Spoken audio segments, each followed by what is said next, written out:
name is Allison. I'm going to be working with you today. I just wanted to let you know that, I saw that you talked to our intake team and you kind of gave them some information. But I just kind of wanted to sit and hear from you guys what your perspective is on the situation and, why you came in and what you're looking for in treatment. Well, I'd say we're here today because James is having difficulty behaving at school and at home. Okay. What are some examples of that? Do you have any specific ones? I have just about a million examples. I'd say he doesn't come home from school, he doesn't go to school. He leaves at all hours of the night. He's arguing with school staff and myself, and I just feel pretty hopeless and I don't know what else to do. Okay. James, what do you want to get out of treatment? Like, what makes you want to come, and like, what do you hope to get out of it? I mean, I don't really want to get anything out. Really, I don't feel like I need anything. I feel like it'd be better if my mom just left me alone and gave me some space. Okay. So it sounds like to me, you're kind of having a hard time because you feel like James is not behaving in the way that you would like him to. And James, you feel like your mom is kind of suffocating you a little bit and you just kind of want some space. Is that correct? Yes. Okay. So James, can you tell me about a recent argument that you and your mom have had? I'd rather not. Okay. So I understand it's not the ideal place for you right now, being in therapy. And you seem pretty frustrated in general, and that's totally okay. I want you to know that in this situation, you are completely in control of what you get out of this. And I don't want to sit and guess what you're feeling because I really care about your thoughts and opinions on the situation. I'm sure your mom wants to know too.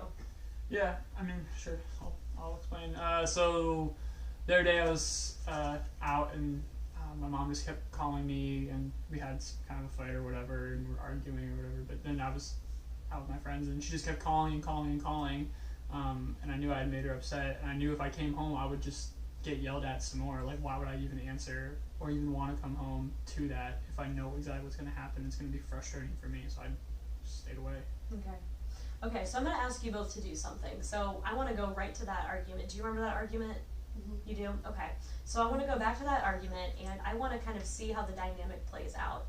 So can you just try to reenact that argument, and so I can watch? So, James, I got a phone call from school that you skipped, and then I came home and you weren't at home either. You also didn't do anything I asked you to do, and so I called you over and over and over and you still didn't answer.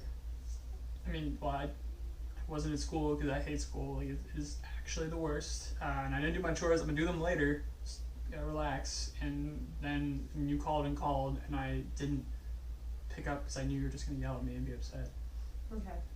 Okay, so it sounds like that there's a little bit of a power struggle here between you two. And looking at your information, I noticed that you told the intake specialist that you two are the only people in the household. Is that correct?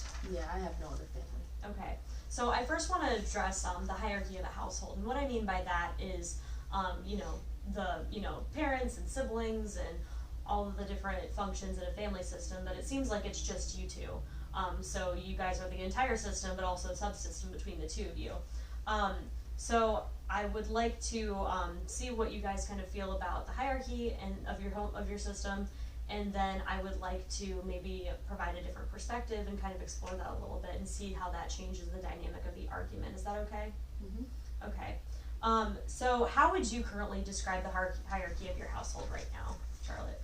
Well, right now I feel like I'm the adult in the house who should be in charge, but ultimately I feel alone because I don't make decisions that are respected by James. Okay, yeah, I can understand that would be very difficult, especially being the only adult in the household. James, what do you think about that? How would you currently describe the hierarchy of your household right now? I mean, yeah, my mom has like more authority because she's like the adult, obviously, and can make more decisions. But I would just wish I had more space to make some of my own choices, and I wish she would respect them and give me the opportunity to even make them. But it's hard because she gets upset whenever I do my own thing. Mm-hmm. Okay. Yeah, so I see that there is a little bit of a disconnect where there's again, that power struggle, and I see that you guys both kind of experience that. But now I'm going to ask, what would you ideally like to see the hierarchy of your household be, Charlotte? I would like to be in charge of the home and have James respect my authority. Okay, and James, what about you? Yeah, I mean, again, I know she's the adult, but I really just wish that she would, I wish you would listen too. Like, sometimes I feel like I can't even explain what's going on in my life or what's hard because I just know she's going to be upset and yell and not give me the time of day. Mm-hmm. Okay. So, James, what would it look like if your mom gave you some space to work on. And what I mean by space is that she kind of works on how she communicates you when there's a little bit of tension in the household. How would that affect your relationship with her and how that conversation happens? I mean, it'd be a lot easier if she would like listen first when I've done something. If I make a mistake, if I had an opportunity to like explain where I'm coming from on things, and then also like I'd probably be home more too, because I'm just like frustrated because I feel like if I'm not listened to, I'm just punished right away. It doesn't make me want to be around. Yeah. So again, I'm seeing a little bit of that power struggle there. And Charlotte, you've expressed that you feel frustrated with that defiance, and James, you've expressed that frustration where you feel like you're always, that nagging and that like suffocation feeling that you mentioned, and you feel that you're not respected in that whole situation. But I want to take a moment to kind of reframe the situation, kind of provide a different perspective. So, James, your mom and you are the only two in your household and in your family. Like, you're the only person that your mom really has, and she's the only person that you have. So what if your mom's anger is actually just her fear of losing you or having a poor relationship? I mean, yeah, I think it's very possible, but it seems like an odd way to go about dealing with fear. Yeah. I think that sometimes parents who are afraid often express their fear by anger. Do you think that that's a possibility? Yeah, I mean, I think maybe. Okay. So James, you have a very important role in your household. Your mom, you're the only family that she has, and she's only your family. You both really need each other around and to take some shared responsibility in the home. And you do have a very important role. Have you ever considered the value that you have in your household and with your mom? Not so much. I mean, I guess I haven't thought much about how she needs me, and I definitely do need her, and how some of her anger with me and at the young is just fear of something happening to me or whatever. Mm-hmm. And Charlotte, what do you think about that? Do you think there's some truth there? Yeah, I think, James, I just really don't want to lose you because you're all I have. Okay. So Charlotte, let's look at James' situation and kind of gain a different perspective on him, with him being defiant and not listening. Do you think that it is possible that he may be responding to you due to lack of strong familial boundaries? Do you think that's a possibility? What do you mean by that? So when I talk about familial boundaries, one of your boundaries is that you wish that James would honor and respect what you say because you're the adult. Well, James, also as a member of the family, also has boundaries of his own as well.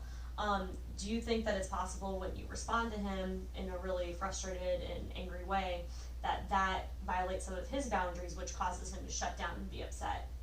Oh, I guess. I don't know. Okay. James, what do you think about that? Yeah, I mean, I feel like her yelling at me and just nagging and stuff, it just caused me to shut down. I don't want to be home. And I feel like when I do mess up, it's just going to be young and I won't have an opportunity to explain where I'm at. Okay. So why don't we come up with some reasonable boundaries for you both to abide to make it easier for you both to communicate? James, what are some of the boundaries that you would like for your mom to respect? Well, I just wish that when I do mess up that I have a chance to explain myself to her and where I'm coming from, and why certain things might have happened, and that I just want to feel listened to and that my opinion matters. Okay. And Charlotte, what about you? I'd say one of my boundaries is if you break a rule, you don't run away, because that just makes it so much worse for me. Okay. Do you think you guys could both commit to these things? Yes. Okay. I think so. Okay. So let's continue with the example that we had before, where we were doing the reenactment of how the argument went. But now, considering both of your boundaries and the expectations that you both have for each other, I'd like to restart that reenactment. So let's consider that James skipped school, and James, since you're now understanding that your mom wants to be in communication with you, she calls and then you answer and then pick up from there. What would you say? James, I got a call from school today that you skipped again. Is everything okay? Yeah, I mean, I missed school because I heard that some kids said they're going to beat me up at lunch, so I just stayed. I was afraid, so I just stayed at my friend's house. Wow, are you okay? Yeah, I'm fine. Okay, so Charlotte, did you know that was the reason why he skipped school that day?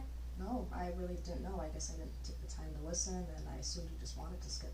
Okay, well, I'm really glad that we entered into this practice and doing the reenactment. I think that this is really paving the way for really great progress, and experience working together.